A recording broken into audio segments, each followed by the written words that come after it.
भारतीय किसान अपनी पैदावार को, अपनी उपज को जा कर के एपीएमसीज़ में बेचता है मिनिमम सपोर्ट प्राइस पे। एपीएमसीज़ होती हैं agricultural produce and livestock marketing committees. ये गवर्नमेंट द्वारा निर्धारित मिनिमम सपोर्ट प्राइस पे ये किसान की प्रोड्यूस को खरीदती हैं और आगे जाके मार्केट में बेचती हैं। ये किसान से 2 से लेकर 3% तक का कमीशन भी लेती हैं। इन एपीएमसीज़ को बाईपास करने के लिए शरद जोशी नाम के एक किसान नेता ने बहुत बड़ा आंदोलन चलाया था 1990s के आखिरी में और शुरुआती 2000 सन में। तो उनके द्वारा उठाई गई डिमांड्स को, एपीएमसीज़ को बाईपास करने की डिमांड को 3 महत्वपूर्ण बिल्स ला करके लोकसभा 2020 के मॉनसून सत्र में पास कराया गया ध्वनिमत से। इसको लेकर के विरोध हो रहा है पंजाब, हरियाणा, पश्चिमी उत्तर प्रदेश और महाराष्ट्र के कुछ ज़िलों में। महाराष्ट्र में हॉर्टिकल्चर में एपीएमसीज़ को बाईपास करने का जो तरीका है वो दिया गया है और इसके सकारात्मक रिजल्ट भी वहाँ पे मिले हैं। सिर्फ महाराष्ट्र नहीं, गुजरात के कच्छ एरिया में भी एपीएमसीज़ को बाईपास करके आप अपना प्रोड्यूस बेच सकते हैं। वहाँ पे भी इसके सकारात्मक रिजल्ट्स देखने को मिले हैं। फिर इसका विरोध क्यों हो रहा है? महाराष्ट्र में तो इसका विरोध इसलिए हो रहा है क्योंकि शरद पवार जी, इनका अच्छा खासा होल्ड है शुगर केन फार्मर्स पर, मिल्स पर, उस पूरे इकोसिस्टम पर। उनकी भलाई के लिए इन्होंने पीछे कुछ काम किया है और उनके ऊपर से इनकी होल्ड ना कमज़ोर हो जाए, इस वजह से इनका दायित्व तो बनता है अपनी पॉलिटिकल बेनिफिट्स को साधने के लिए कि वो इन नए रिफॉर्म्स का विरोध करें। आगे बढ़ते हैं। पंजाब और हरियाणा की क्या कहानी है? यहाँ के किसान वेल ऑफ किसान हैं, इनके पास उपजाऊ ज़मीन है और ज़्यादा ज़मीन है। इस वजह से इन किसानों की अच्छी खासी इन्फ्लुएंस होती है एपीएमसीज़ में।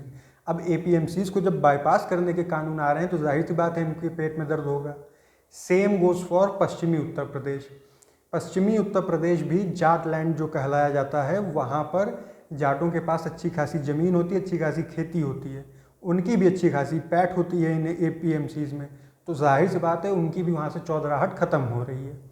अच्छा, उसके बाद अभी तक के जो बिना एपीएमसीज़ को बाईपास करने के जो नियम थे, क्या उनसे किसान खुश थे? अभी तक किसान तो तब भी सुसाइड कर रहे थे।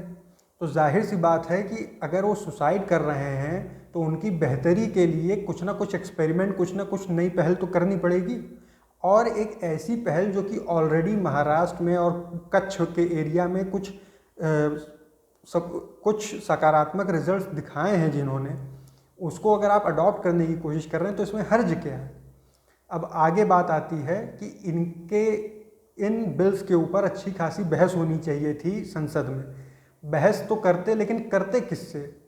राहुल गांधी से, सोनिया गांधी से, कि अखिलेश यादव से और तेजस्वी और तेज प्रताप यादव से? किससे करते बहस? इनमें से इनका आप जा कर के संसद में इनका क्या रिकॉर्ड रहा है ज़रा देखें।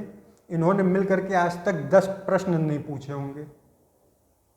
इनसे अच्छा ट्रैक रिकॉर्ड जिन नेताओं को हम गाली देते हैं उनका है संसद में। ये सब लोग मिल करके गेहूं, ज्वार, बाजरा में अंतर नहीं बता सकते, लौकी में और कद्दू में और बैगन में ये फ़र्क नहीं बता सकते। इनसे आप क्या बहस करेंगे? और किससे बहस करें? संजय सिंह से, जो चढ़ करके टेबल पे ताली बजा रहे थे, जो मार्शल से लड़ाई कर रहे थे, जो माइक तोड़ने में लगे थे। एक सकारात्मक बहस के लिए सकारात्मक माहौल भी होना चाहिए। क्या ऐसा सकारात्मक माहौल आपको दिखता है संसद में? बहुत सही किया जो इसको ध्वनिमत से पारित किया गया। आप एक बहुमत की सरकार को बंदी नहीं बना सकते बहस के नाम पर। आप उसके काम में रोड़ा नहीं अटका सकते बहस के नाम पर। डेमोक्रेटिक वैल्यूज़ के नाम पर आप एक बहुमत की सरकार की टांग पकड़ के खींच करके उसको अपाहिज बनाने का काम ना करें। उस गवर्नमेंट को, उस पार्टी को, उस गुट को आप देश की जनता ने मैंडेट दिया है फ्री विल और फ्रीडम के साथ काम करने के लिए।